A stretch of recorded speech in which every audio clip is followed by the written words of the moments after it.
이전의 왕들과는 달랐던 이 리더의 생각이 고구려를 이전과는 전혀 다른 방향으로 이끌게 됩니다.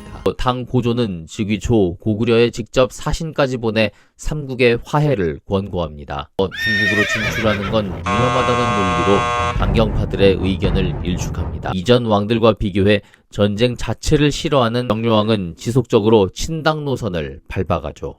백성의 평안한 삶을 추구하려는 영유왕의 모습이 보입니다. 자, 이렇게만 가면 얼마나 좋았을까요? 하지만 영유왕이 꿈꾸었던 평화는 그리 오래가지 않습니다.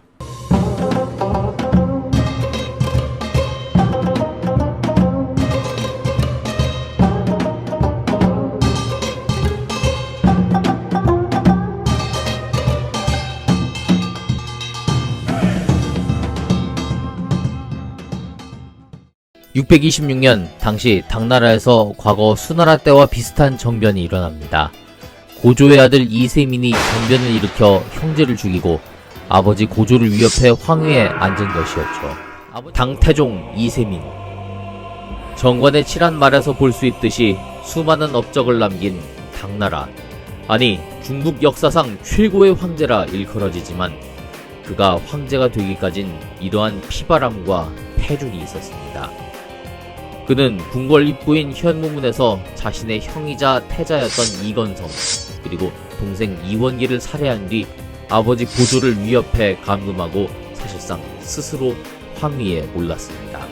평행이론이란 말도 있습니다만 역사는 정말 똑같이 반복됩니다. 지난 126회에서 우리는 수양제가 어떻게 황제가 됐는지를 지켜봤습니다.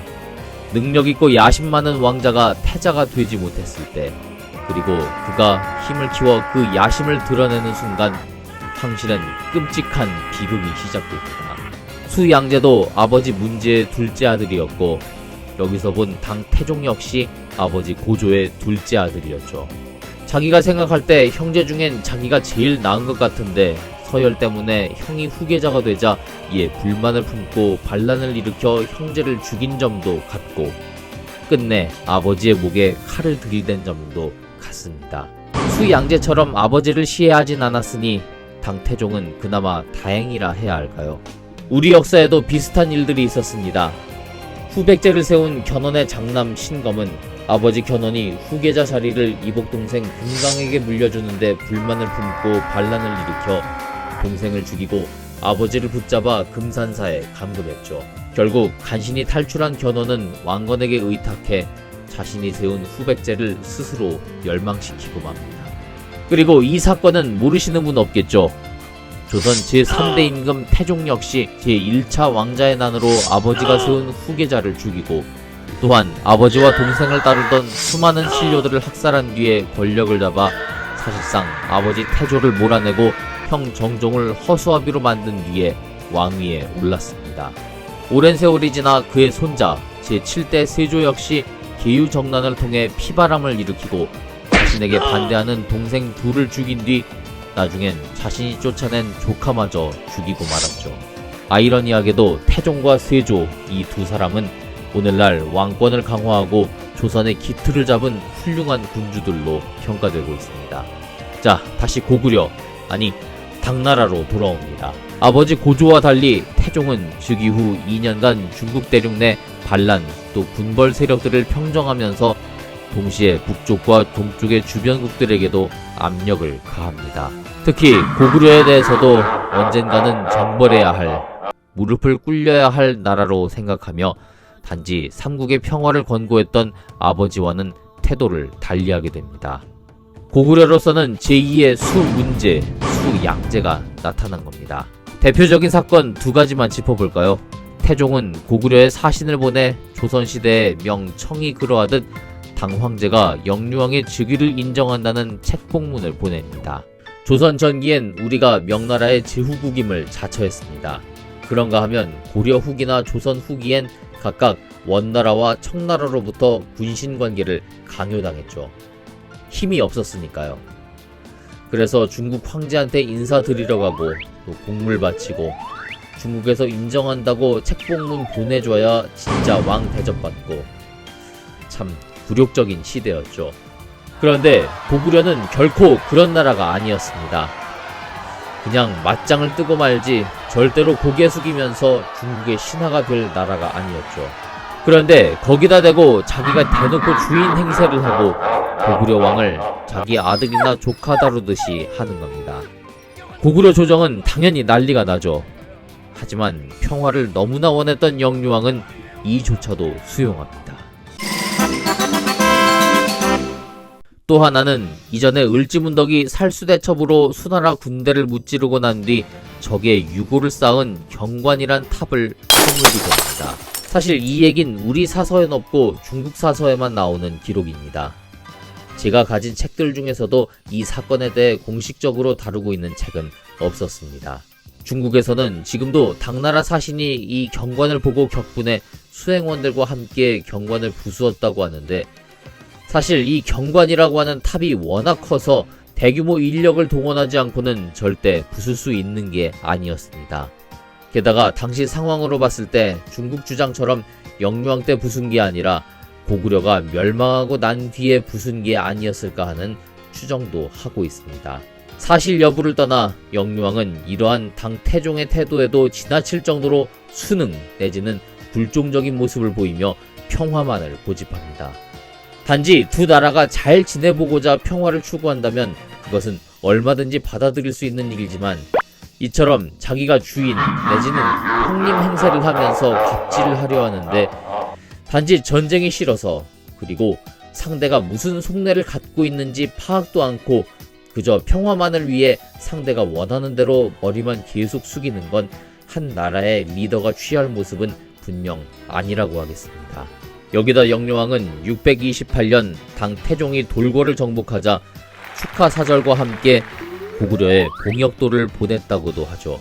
이 당시에 지도를 바친다는 건 거의 나라의 정보를 내놓는 것이나 마찬가지인데 말입니다. 수나라 때부터 중국에 대해 저자세였던 백제, 신라는 이때 이미 말할 것도 없고, 영유왕까지 친당 정책으로 머리를 조아리니 고구려, 백제, 신라 모두가 당나라에 머리를 숙이는 꼴이 되고 맙니다.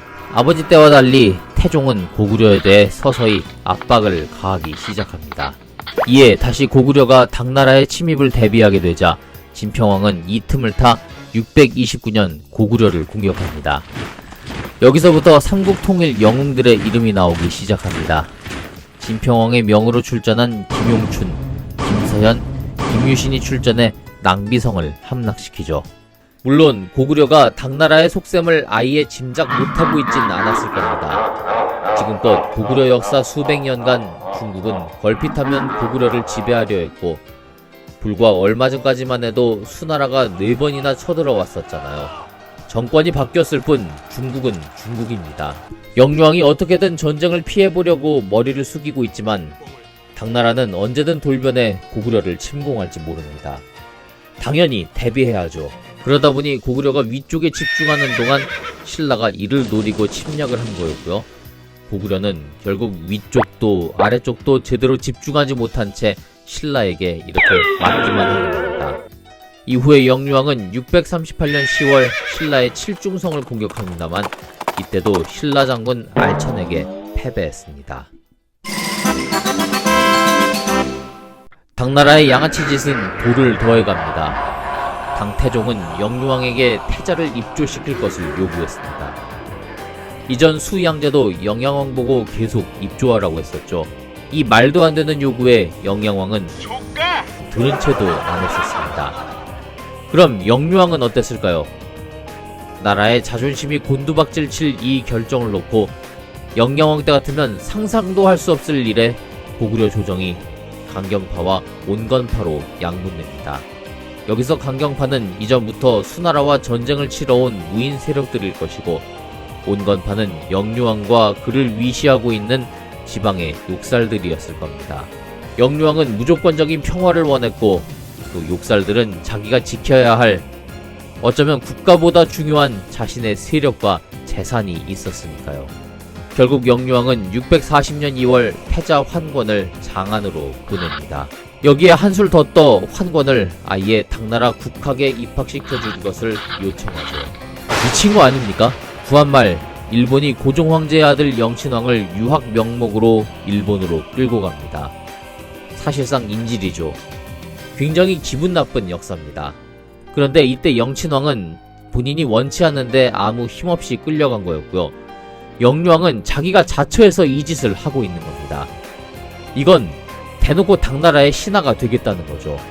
왕이 이러고 있으니 조정에서는 당연히 욕설 등 온건파의 목소리가 커집니다. 강경파들은 입지가 점점 좁아지죠. 자, 지금까지 몇 개입니까? 책봉문하사, 경관훼손, 패자입조, 수나라 300만 대군을 무찌른 게 수백 년 전의 일도 아니고 그때 그 전쟁에 참여해 전공까지 세웠던 그 용맹한 왕자가 왕이 되고 나서 나라가 이렇게 굴욕적으로 변한 겁니다. 근데요, 아직 안 끝났습니다.